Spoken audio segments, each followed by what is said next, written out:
just watched was a showcase of some of the cleanest, fastest, and most thrilling first-person shooter gameplay I've ever touched. The game is Echo Point Nova, a new release from Greylock Studio, the developers of the cult classic Severed Steel. I genuinely, truly cannot recommend this game enough. When I played the demo for Echo Point Nova back like a year ago, I was blown away. At the time, one of my top favorite games was Titanfall 2, and I was making my way through Ultra Kill, which I was loving. But this game, even the first iteration of the demo, took the best aspects of those two games with some fresh new ideas for movement and blended them all into one amazing little demo. Now, roughly like a year and change later, Echo Point Nova released in full. It is, no exaggeration, phenomenal. I'll say up front, it's a relatively short game. It took me about 9 or 10 hours to 100% it, but the point is I did 100% it. I have only like 3 other perfect games in my Steam library, and I don't really count this one because, I mean, just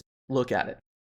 Honestly, Echo Point is the embodiment of this meme. There's no fluff, no bullshit. The hook is the fast-paced, fluid, hectic, and fun gameplay, and that's all it wants or needs to be. Just like in Severed Steel, movement is not only encouraged, but outright required. Standing still at all, especially in late game areas, is instant death. To achieve that, mobility is king in Echo Point Nova. By the time you've reached the 10-minute point, you have everything you need. A double jump, a hoverboard, and a grapple. The double jump and grapple are standard for the most part. The grapple can attach to just about anything, enemies and clouds included. Jumping is jumping, but they get refilled mid-air upon a grapple use, and grappling is near infinite with a small refresh time. With just these two mechanics hand in hand and a little bit of skill, you'll never need to touch the ground again. But then you add the hoverboard. I don't think I've ever seen a mechanic like this in a first-person shooter before. It combines the standard mover-shooter features of a sprint, a slide, and a wall run, and an air boost, all into one button. Hold shift and the board spawns, release and it goes away. The hoverboard represents total freedom. In similar games to Echo Point Nova, while there is a lot of mobility, there are hard upper limits to what you can and can't do. For example, in Titanfall, the wall run is very limited in length, speed, and direction, and the slide you can do for a speed boost, it requires you to already have some forward momentum from sprinting,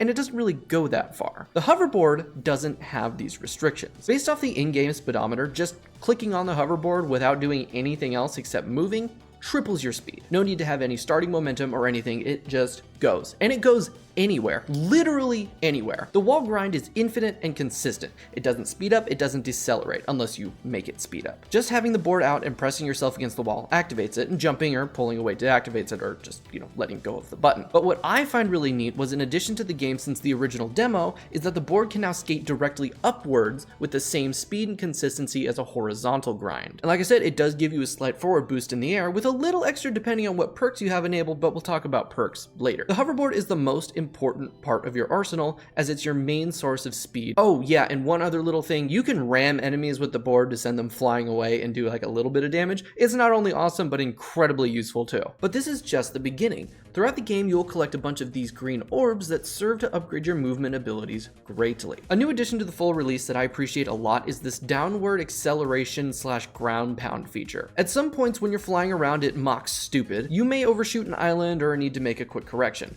One press and you go straight down for a momentum halt. Honestly, it's something you don't really think about a lot when it's not there, but because it is, you'll learn to rely on it a lot, because it is very useful. In the pursuit of freedom of mobility, Echo Point doesn't really punish you for making mistakes with the movement. There's no fall damage and no hard death penalty for falling off the map. With no real upper limit to the movement speed, it would immediately kill the fun if you misjudge a gap and fall into the void, resetting you to an old checkpoint. Now, in some of the later areas, there are surfaces where you can't grapple to and you'll take damage from, but by the time you get there, you'll either have the skill, the tools needed, or both. And I mean, if you don't, you can just keep trying. You don't lose any items, XP, weapon mastery, or anything. It's just fun. In fact, my friend went and beat the lava boss as his second boss without getting any of the tools that you need to properly go through the area, so it's possible. But the great thing about all of it is that it's easy. If you've been around the channel for a while, you know that a lot of the time I'm not really great at video games. My master mode playthrough of Titanfall 2 was a total wreck, and I had to play Ultra Kill on like medium difficulty just to get through it. I can play games relatively well, but all that super advanced crazy shit that you'll see people do like with the Titanfall 2 gauntlet and all that, I can't do any any of that stuff. But in this game, I can. The mechanics are incredibly simple. They're easy to learn and easy to master, which is great because it's kind of imperative to make it through the game. When you're not fighting, you're traversing the world, which actually constantly teaches you to improve.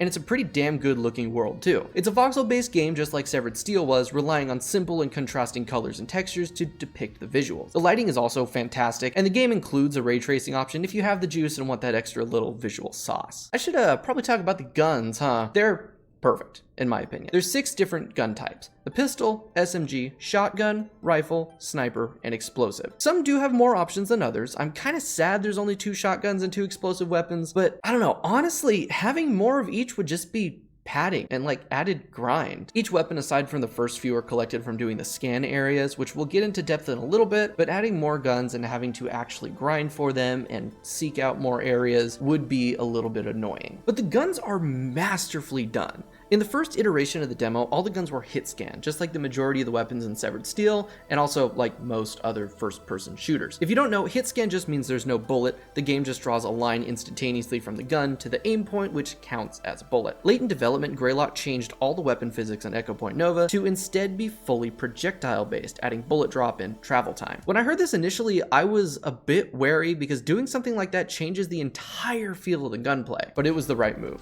For as fast-paced and rewarding on speed that this game is, it also highly rewards precision. Being able to land a sniper hit on an enemy across an area at 120 miles per hour is kinda neat when it's hit scan, but immensely satisfying when you also factor in travel time, enemy movement, and your own momentum. Split-second aiming calculations like that are super fun, and I actually think this game is making me better at shooters. Because there isn't an oversaturation of guns, each individual weapon feels mostly viable and useful, though there are some definite standouts. Once I unlocked the RPG, I felt no real desire to use the grenade launcher anymore, as it was just better. Same with the DMR and 50 cal. But those lesser guns aren't any less fun to use, which is a massive upside and becomes really important later. Each gun has a mastery stat, based on how many enemies you've killed with that gun. At certain intervals, you get minor toggleable upgrades or changes to said gun, and at full mastery, you unlock its skins. Most upgrades are minor things like an improved scope or a suppressor. Nothing super game-changing, which I actually really like. It keeps the gameplay from chasing like a grindathon, always growing aspect that can get exhausting. The scope upgrades on some of the guns are nice, but overall, none of them are necessary to keep up with late game play. All of it is in using your tools and movement to stay ahead of the competition. And when you unlock the skins for each gun, you just get all of them. No extra hoops to jump through or anything. Once you master a weapon, you can customize it to your heart's desire. I do think it would be neat if there were more skins added in the future, or even like functionality for custom skins through the Steam Workshop for just more variety. Again, total freedom, no bullshit. You do your normal gameplay of killing a bunch of enemies and your guns get upgraded and you can customize them. That's it. With no grind too. By the time I finished the main game before I went back to 100% it, I'd mastered all my favorite guns, and it only took me like another half hour or so to master the rest of them when I was going for 100%. Then you take these mechanics, the phenomenal shooting and the engaging movement, and you tie them together with perks. The perk system is much improved from the early iterations of the demo. For one, it took some of the perks like increased jump amount and extra grapples, and instead made those permanent upgrades related to the agility orbs. Each perk takes up 1 or more perk points depending on what the perk is. Perk points are gained by collecting hats or completing main story objectives. Hats can be found all over the place. They're usually hidden inside of like terrain or certain buildings or something, but you can find them pretty easily. They're also found in these chests around the world, which is also where you unlock new weapons and the perks themselves. These are always connected to some kind of combat objective, whether it be in a scan area or just a quick monster closet. Kill all the enemies or complete the scan,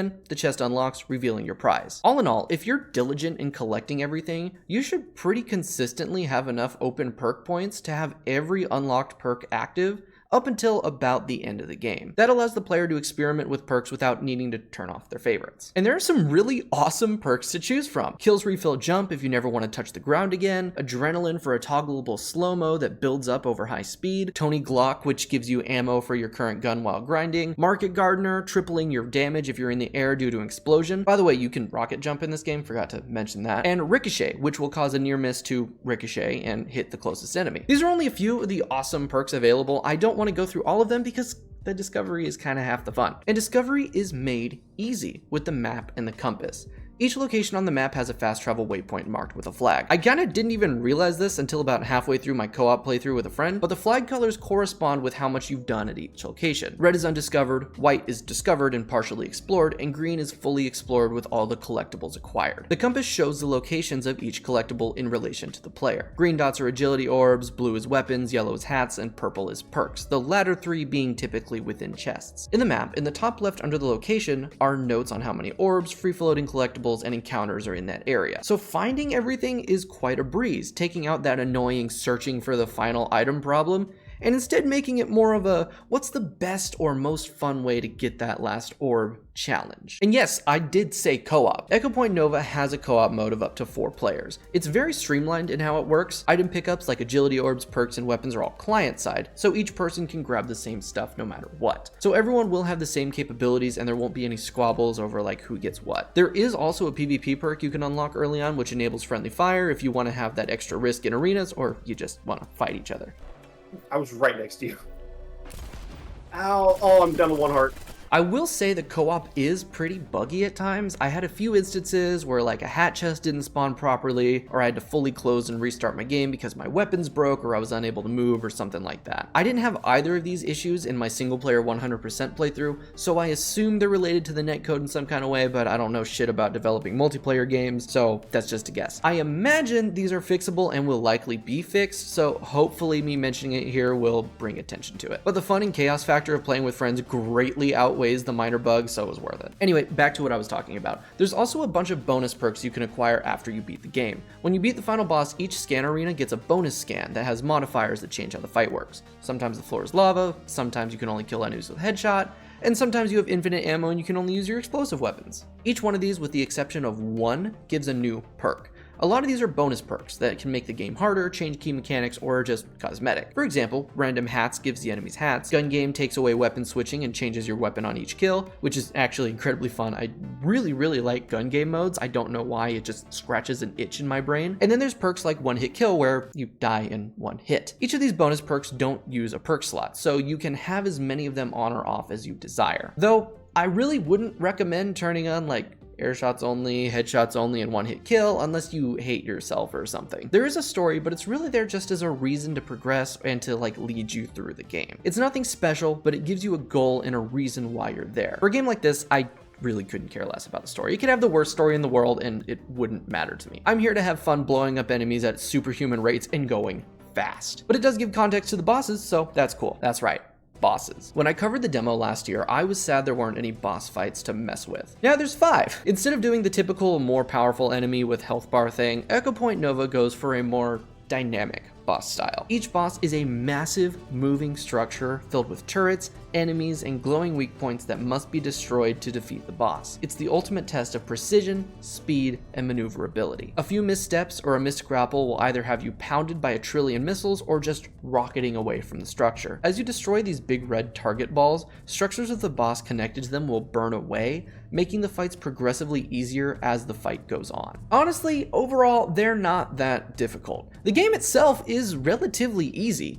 I actually decided to challenge myself with this game and play it on its hardest difficulty, and I didn't have too much trouble. Absolutely though, fuck these shotgun shield bubble guys. I definitely died to them more than anything else. I was happy to see that the full release was harder than the demos, however. I breezed through that original demo, only dying like a couple of times, so it's nice that the game has some proper challenge to it. And some of the bonus scans after beating the final boss were brutal. Also, there's those bonus perks for extra difficulty if you like that sort of thing. Maybe they'll add a new game plus sort of thing where you can play it over again from the start with harder enemies and stuff. They did it for Severed Steel, so I wouldn't be surprised. Speaking of, while I would genuinely consider this a complete game experience, just like with Severed Steel, Greylock is totally going to be doing like post-launch content updates. It even says so in the game itself when you 100% it, so expect more weapons, modes, cosmetics, or hell, even like new arenas probably. Which reminds me, there is a level editor. It's very confusing to me, I can't exactly make heads or tails of how to use it, but from what I can understand, you can pretty much make anything the normal game has, including boss enemies. So I'm excited to see what the community will crank out given time. So yeah, that's about all I can think to talk about. In essence, it's just a really, really good game. But if you're not convinced, try the demo. While watching gameplay of this game is great, it does not compare in the slightest to actually playing it. The current iteration of the demo has all of the basic parts of the full release that I talked about here, but is of course lacking in the majority of the content. It is a demo after all. But it is more than enough to get the exact feel of Echo Point Nova. Seriously, this gameplay is like crack. Every time I open the game to get a quick pickup shot or like a screenshot of a perk for this video, I just kind of zone out and play the game for 20 or 30 minutes until my consciousness resurfaces and I realize I have to get back to work. It's rare for a game to do that to me. But yeah, that's all I have for you today. If you enjoyed, make sure to hit that sub button or check out some of my previous stuff. The demo video and my Severed Steel video will be linked in the end screen in just a few moments if you want to check those out. But with that, I'll let you go. Have a fantastic rest of your day, and I'll see you next time.